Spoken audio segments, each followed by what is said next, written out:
জাবের রাদিয়াল্লাহু তাআলা আনহু বলেন, রাসূল সাল্লাল্লাহু আলাইহি সাল্লাম বললেন, লা তাজান লিমান বাদা বেগাইর সালামিন, তাকে অনুমতি দিও না কথা বলার যে সালাম ছাড়া কথা আরম্ভ করেছে। কথা বলার পূর্বে প্রথম শব্দ হবে আসসালামু আলাইকুম। বর্তমান অনেক এমপি মন্ত্রী নেতারা বলছেন আউযুবিল্লাহি মিনাশ শাইতানির রাজিম, আসসালামু আলাইকুম। কোন কোন নেতা বলছেন বিসমিল্লাহির রহমানির রহিম, আসসালামু আলাইকুম। কোন কোন নেতা বলছেন উপস্থিত এখানে রয়েছেন অমুক নেতা, অমুক নেতা, অমুক চেয়ারম্যান, উপস্থিত মুরব্বী, অন্তরালের মা বোনেরা, আসসালামু আলাইকুম। একটাও জায়েজ নয়, সবই হারাম। নেতা যে এখনো সালামি শিখেনি গো, এই জনগণের কি করবে? নেতা যে সালামি জানে না।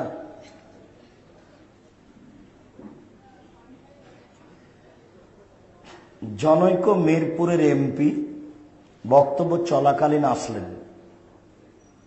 তো পিছন থেকে কয়েকজন বলছেন যে আপনি বক্তব্য বন্ধ করলে এমপি সাহেব দুটো কথা বলতেন।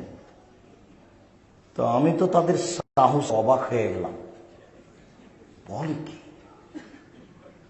তো আমি তাদের উত্তর না দিয়ে বললাম, জনাব সম্মানিত এমপি সাহেব, আমরা কথার এক পর্যায়ে আছি, আপনি কিছুক্ষণ আমাদের গুরুত্বপূর্ণ কথা শুনবেন, আমরা আশাবাদী, এরপরে আপনি আপনার গুরুত্বপূর্ণ কথা বলবেন। তখন থেকে নিয়ে আমাদের আলোচনা চললো প্রায় 1 ঘন্টা। তো আমার কথা শেষ হওয়ার পরে যখন তিনি কথা বলবেন, তো তাকে স্বাগতম জানাতে অনেক প্রশংসা করলো যিনি তাকে পেশ করছেন। তাতে উপস্থিত জনগণ হাততালি দিল। তখন উপস্থিত জনগণকে খুব জোরালোভাবে ধমক দিয়ে বললাম, তোমরা ইহুদি খ্রিস্টান নাকি? হাততালি দেয় ইহুদি খ্রিস্টান, হাততালি দেওয়া কাজ ইহুদি খ্রিস্টানের। তো এমপি সাহেব উঠে সালাম দিয়ে যেটা বললেন সেটা হলো এই, যে বক্তব্য যে এমন হয় তা আমাদের জানা ছিল না। বক্তব্য যে এরকম এটা আমরা জীবনের প্রথমে দেখলাম। ছেলেরা বুঝতে পারেনি, তাই তারা হাততালি দিয়েছে। এটা একটা দেনি বৈঠক। তো আমার একটা জিজ্ঞাসা, তাই তিনি আমাদের একটা জিজ্ঞাসা করলেন যে নকশাপূর্ণ জায়নামাজে সলাত হবে কিনা। তা আমরা বললাম যে নকশাপূর্ণ জায়নামাজে সলাত না পড়াই ভালো, তাতে একাগ্রতা নষ্ট হয়। মসজিদের পশ্চিম দেওয়ালে কোনো নকশাপূর্ণ টাইলস থাকবে না। যদি আপনাদের সুরিটোলা, মালিটোলাই বা বংশালে বা নাজিরা বাজারে এসব জায়গাতে সামনে মুখে নকশাপূর্ণ কাবাঘরের ছবিপূর্ণ টাইলস থাকে, তাহলে জরুরি ভিত্তিতে খুলে 1 কালার টাইলস লাগাতে হবে। পশ্চিম দেওয়ালে মোবাইল ফোন বন্ধ করুন লেখা যাবে না। পশ্চিম দেওয়ালে ঘড়ি থাকবে না। পশ্চিম দেওয়ালে কোনো কিছু ঝুলা থাকবে না।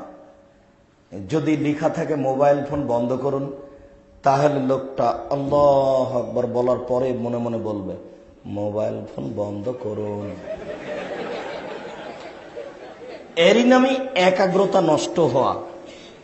পশ্চিম দেওয়ালে কোনো কিছু চলবে না, একবারে সব বাতিল। কোন নকশাপূর্ণ টাইলস থাকবে না। বলছিলাম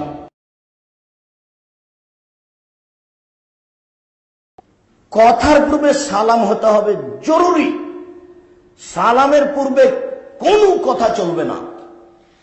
সালামের পূর্বে যদি কেউ কথা বলে তাহলে তার সাথে আপনি কথাই বলবেন না, বলে আপনার সাথে কথাই হবে না, আপনি থাকেন আমি গেলাম। এটাই হলো নীতি, এটা হলো আইন, এটাই হলো পদ্ধতি।